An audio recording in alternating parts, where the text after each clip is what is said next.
Bonjour tout le monde, j'espère que vous allez bien. Aujourd'hui, je voulais faire une vidéo concernant la physiothérapie, la kinésithérapie que j'ai fait pendant 20 ans. J'ai commencé, j'avais 8 mois et j'ai fini, j'avais 20 ans. Donc, je voulais faire une vidéo concernant ça plus particulièrement parce que ça a pris une immense part de ma vie. Et puis, c'est quand je donne des conférences, c'est pas un thème qu'on aborde vraiment parce que je donne plutôt des conférences pour des étudiants futurs enseignants, enseignants spécialisés, médecins, tout ça. Donc la physio c'est un peu différent, ça rentre pas tellement là-dedans. Alors j'en parle peu en conférence, mais je trouve que c'est très important. C'était une grande part de ma vie et en général c'est une grande part de la physiothérapie ou d'autres thérapies. Les thérapies sont une grande part de la vie des enfants avec des handicaps physiques, sensoriels. Et je pense que c'est très important de comprendre que ça prend une grande place. Autant que l'école. Oui, souvent... c'était de nouveau c'est une partie des gens, hein. C'est pas une généralité que je fais, mais souvent des enseignants me disaient l'important c'est la scolarité, tu dois focaliser tes efforts, tu dois focaliser ton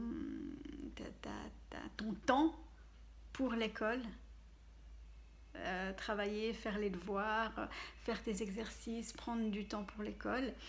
Et puis en thérapie c'était pareil. Tu dois focaliser ton temps sur les thérapies. L'important, c'est que tu te développes le mieux physiquement possible. L'important, c'est que tu fasses tes exercices physiques le plus possible. C'est ça ce qui est le plus important par rapport à ta vie. Et et puis donc voilà. Et alors qui a raison? Enfin c'était compliqué. Des fois, je ne savais pas sur quel pied danser. Alors est-ce que je dois partager mon temps vraiment entre deux qu'on chronomètre et puis qu'on donne le même temps, ou est-ce qu'on donne plus le temps pour l'école ou plus le temps pour les thérapies? C'était compliqué. Et je pense que toute personne qui gravite autour d'une personne avec handicap, d'autant plus si c'est un enfant, il devrait avoir une connaissance aussi sur la globalité du handicap, sur la globalité des thérapies, de tout ce qu'on lui offre, de tout ce qu'il doit faire par rapport à son handicap pour essayer qu'il soit le moins handicapant possible. Voilà, que vraiment faire attention à voir le handicap dans sa globalité. Et puis de nouveau, je le répète, je l'ai déjà dit, je le répète, de voir la personne. Avant le handicap, on est des personnes, on est des êtres humains, on est des enfants, des adolescents. Et souvent, malheureusement, pas forcément parce qu'on le souhaite, mais c'est comme ça, notre vie d'enfant est bousculée, est mise en arrière par rapport à notre vie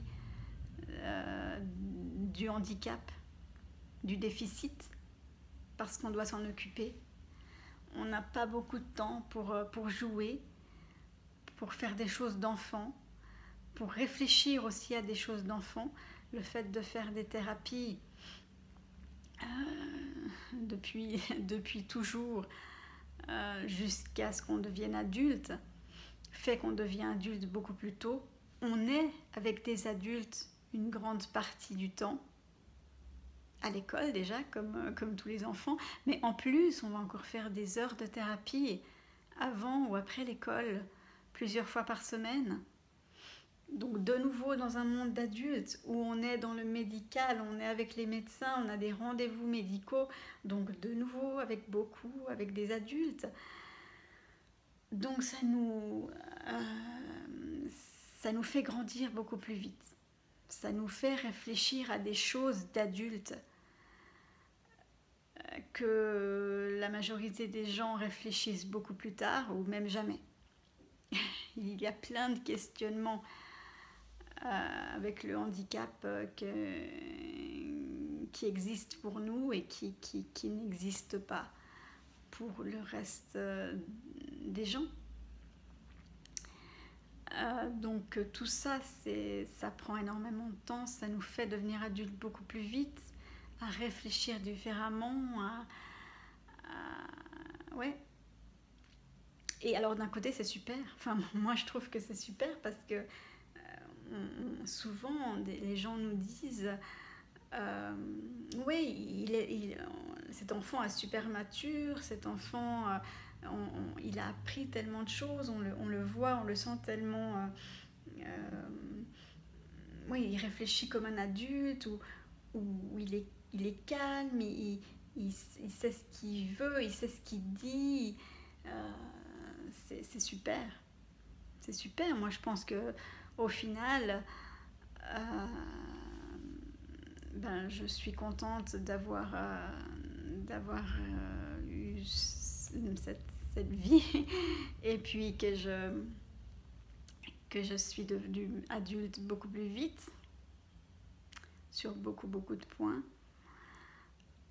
Mais d'un autre côté, c'est pas évident.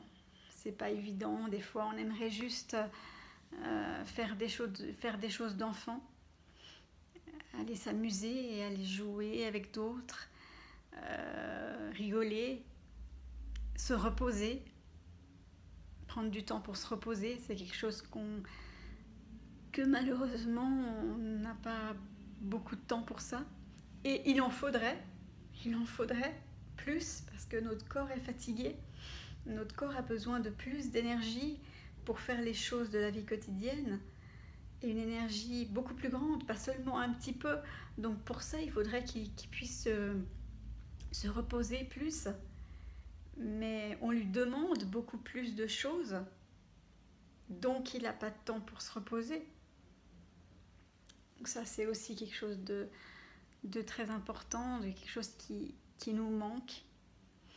Et puis, ouais, d'avoir une vie d'enfant sans réfléchir à toutes ces choses, sans avoir des soucis supplémentaires. Parce que d'un côté, je pense, plus tard, quand on est adulte, on s'aperçoit qu'on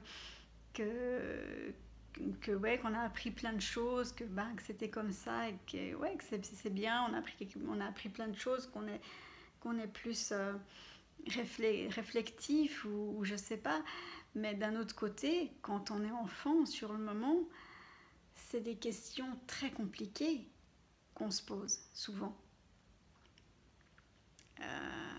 Oui, puis c'est difficile maintenant de vous donner des exemples. Hein. Peut-être que dans Patience enragée, apprendre avec un handicap, il y a beaucoup de ces réflexions que j'avais à l'époque ou que j'ai maintenant de mon enfance, comment elle s'est passée ou pas passée. Donc voilà, n'hésitez pas à lire aussi cet ouvrage. Mais donc je ne peux pas vous donner des exemples vraiment de à quoi je pensais quand j'étais enfant. Mais je sais que j'étais une enfant très calme et très réfléchie et pourquoi je dois faire ça alors que d'autres ne doivent pas le faire et pourquoi dans beaucoup de ce que je fais, que ce soit à l'école ou en thérapie, c'est toujours compliqué.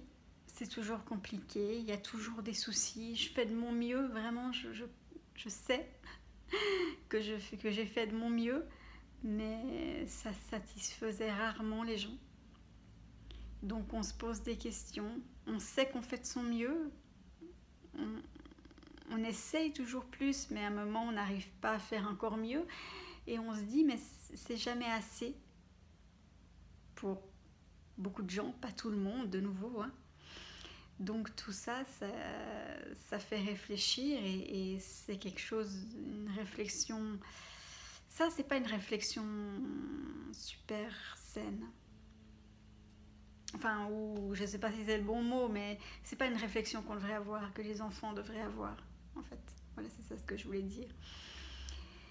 Mais de l'autre côté, pour revenir à la physiothérapie, comme c'était le sujet de cette vidéo,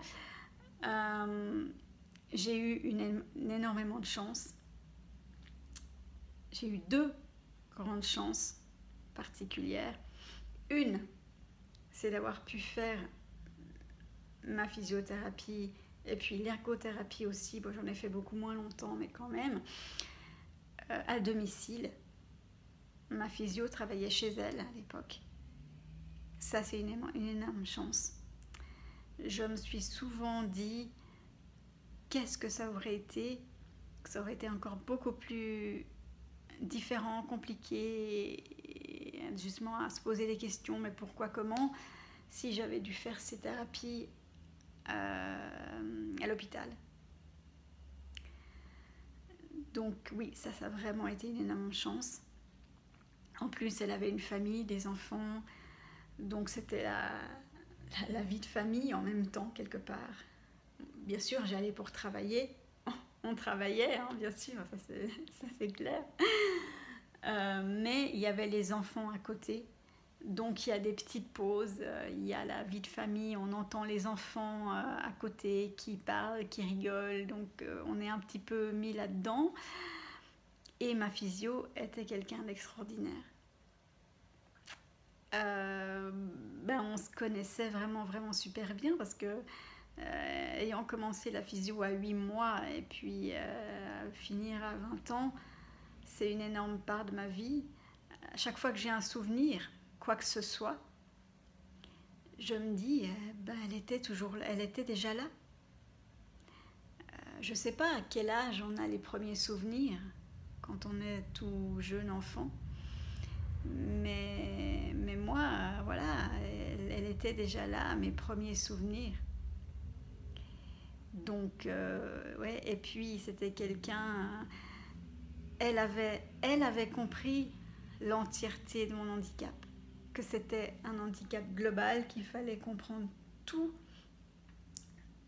les côtés du handicap physique, sensoriel, que la jambe est connectée avec le bras, que tout est connecté, et surtout d'avoir le physique et le visuel dans un même handicap.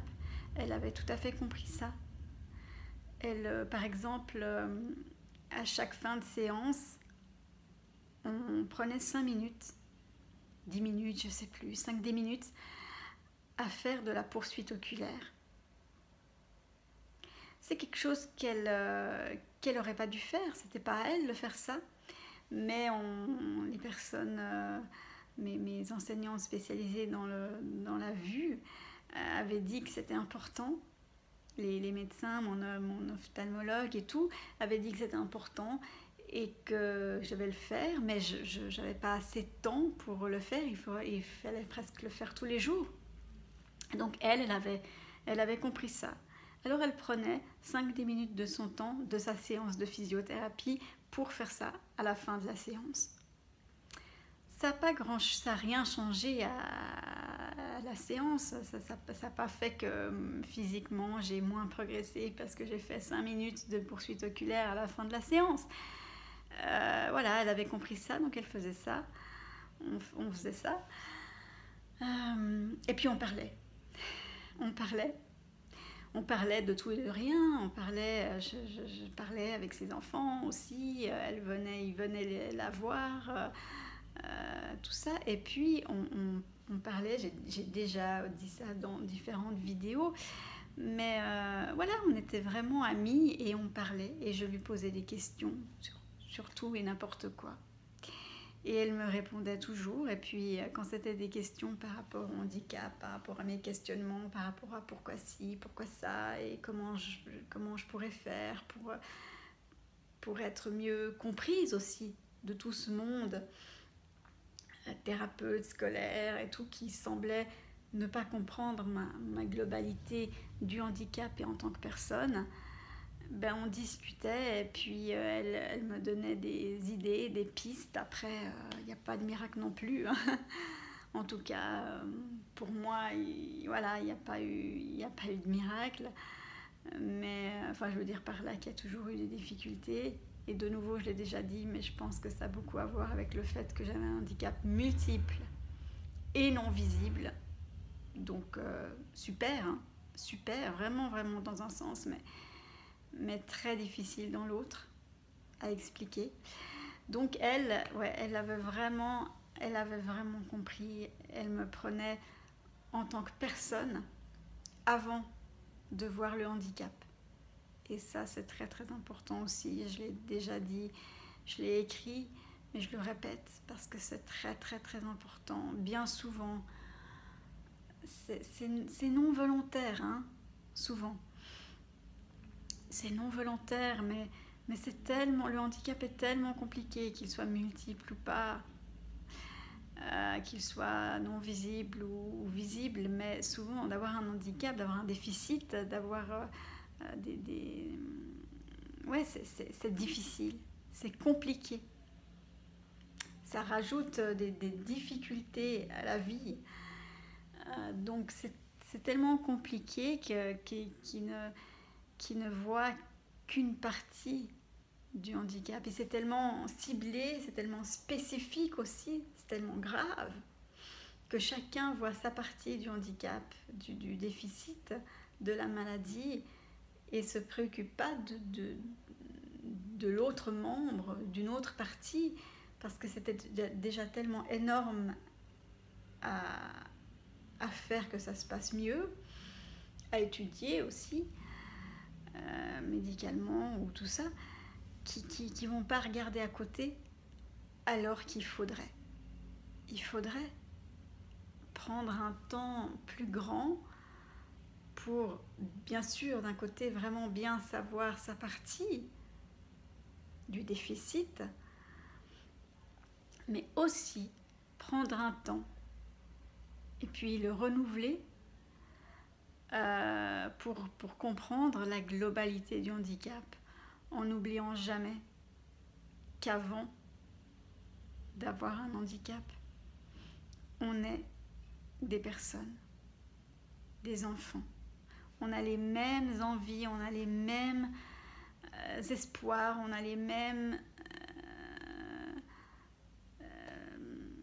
ouais, on a les mêmes aspirations que n'importe quel être humain. Donc voilà. Et là, j'ai eu énormément de chance parce que ma physio avait compris ça. Elle nous prenait tous ces patients, comme des enfants. Elle nous parlait à hauteur d'enfant, et plus on grandissait, plus elle nous parlait avec des termes plus difficiles, plus importants proportionnellement à notre âge. Mais ouais, elle avait compris tout ça, et j'ai eu beaucoup de chance. J'ai eu beaucoup de chance d'avoir ma physiothérapeute, ouais, de la faire chez elle. Et puis, ouais, tomber sur elle, quoi. J'ai eu énormément de chance. Je me souviens d'elle avec beaucoup d'amitié, beaucoup de rire, de tout ça. Ça a fait passer cette thérapie très contraignante, très difficile, très demandeuse physiquement et psychologiquement, parce que c'est pas évident. Pas tout le monde passe 20 ans de sa vie en thérapie. Pas tout le monde passe 20 ans en thérapie à faire les mêmes mouvements pendant 20 ans pour voir en grande partie le bénéfice de tout ça à la fin de la thérapie, parce que c'est comme un enfant qui grandit. Quand on le voit tous les jours, on le voit pas tellement grandir. C'est quelqu'un qui le voit pas souvent, qui va dire, depuis la dernière fois que je l'ai vu, waouh, il a grandi. Alors que souvent, le parent, il voit pas forcément que son enfant, il grandit. Donc, souvent, je me suis dit, mais à quoi ça sert? À quoi ça sert? Vous imaginez le nombre d'heures, le nombre de faire toujours les mêmes exercices. Ça s'est tellement imprimé dans ma mémoire que j'ai pu, dans Patience enragée, j'ai écrit un chapitre rien que sur la description de la thérapie, de la séance de thérapie, ce qu'on faisait. Alors les exercices, on les faisait pas toujours dans le même ordre, heureusement, hein. Mais voilà, alors au début on fait ci, puis après on fait ça, puis après ci, puis je sais pas, on faisait, je sais pas, une dizaine d'exercices par thérapie, une quinzaine d'exercices par thérapie. Donc, ouais, ça a pris énormément de place dans ma vie. Et quelque part, souvent, je me dis, jusqu'à que j'aie 40 ans, j'aurais fait plus d'années de physio, de kiné, que d'années que j'aurais vécu sans. Et puis, je me dis aussi que vu que j'ai commencé très très très très petite, à un âge où on ne se souvient même pas des choses vraiment, mais je pense qu'on ne se souvient pas avec son cerveau, mais on se souvient physiquement, on se souvient qu'on a été touché et tout ça, mais que je me dis qu'en fait, le temps des années de physio, quand j'aurai passé 40 ans, ça prendra toujours une place énorme, parce que je l'ai commencé tellement petit, c'est comme respirer, quoi. C'est quelque chose, je sais, c'est là, ça existe, et je me rappelle qu'elle nous disait qu'il faut travailler le plus possible en dehors des séances. Donc voilà, on faisait des exercices, je devais beaucoup faire de choses toute seule pour bouger le plus possible. Et puis par exemple aussi, même encore maintenant, j'ai tendance à sortir plusieurs fois par jour. Je peux sortir des petits bouts, je ne peux pas rester des heures sur mes jambes, mais je sais que c'est important.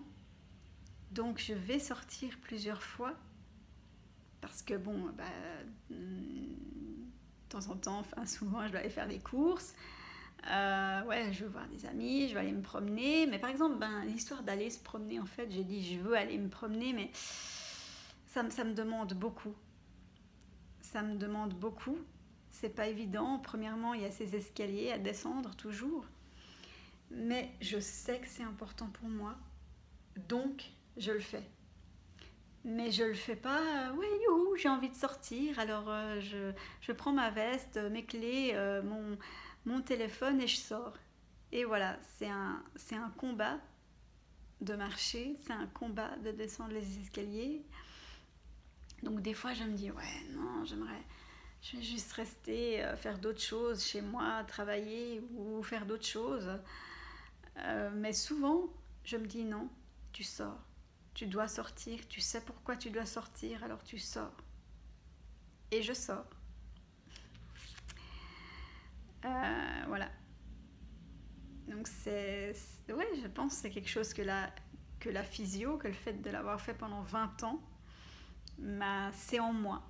C'est pas quelque chose que je dois réfléchir. C'est voilà, je sais. Je dois sortir, je dois bouger, je dois faire le plus de choses possible, tout en aussi sachant toujours trouver la limite. Parce que si je fais trop, après je vais le payer. Je vais être fatiguée, mais d'une ampleur. C'est pas juste je vais fatiguer, puis je vais dormir, et puis le lendemain je vais être toute bien. Non, non, non, non, non. Si j'ai trop tiré sur la corde, j'y ai pour 2, 3, 4 jours à récupérer. Des courbatures partout, Je sens que je marche, mais j'ai pas beaucoup, j'ai encore moins d'équilibre que d'habitude. Je suis, comment on dit, flageolante, quoi. Je suis comme ça sur mes jambes, un peu pas très stable, encore moins que d'habitude. Donc voilà, d'un côté, faire le plus possible pour faire marcher cette machine qui marche péniblement, et puis de l'autre côté, trouver le juste milieu pour se dire non, repose-toi, faut que tu t'arrêtes, parce que sur le moment tu peux peut-être faire plus, mais après tu as 2, 3, 4 jours de récupération. Donc est-ce que tu peux te permettre ça? Donc voilà, c'était quelques petites choses. J'ai dit pas mal de choses par rapport à la physiothérapie, par rapport aux thérapies. Hein. Ça peut se transvaser sur une autre thérapie, j'imagine. Quelqu'un qui n'a pas fait de physiothérapie, mais qui a fait une autre thérapie très très longue, très à long terme dans son enfance, ça peut se transvaser. Donc voilà. Alors j'espère que ça aura intéressé le plus de monde possible. Je vous remercie d'avoir regardé cette vidéo. Et puis, comme toujours, si vous êtes intéressé, n'hésitez pas à vous abonner à ma chaîne YouTube, à liker, à m'envoyer un commentaire avec grand plaisir. Ouais, c'est toujours intéressant de continuer la discussion. J'y réponds avec grand plaisir. Et puis voilà, donc je vous souhaite une belle fin de journée, belle soirée. Oui, alors je suis désolée que la qualité de la vidéo, enfin tout d'un coup il y a eu beaucoup de soleil qui est rentré chez moi. Je l'ai fait un peu plus tard que d'habitude. J'espère que ça gênera le moins de monde possible. Donc voilà. Je vous remercie pour tout et puis à très bientôt pour une prochaine vidéo. Ciao ciao!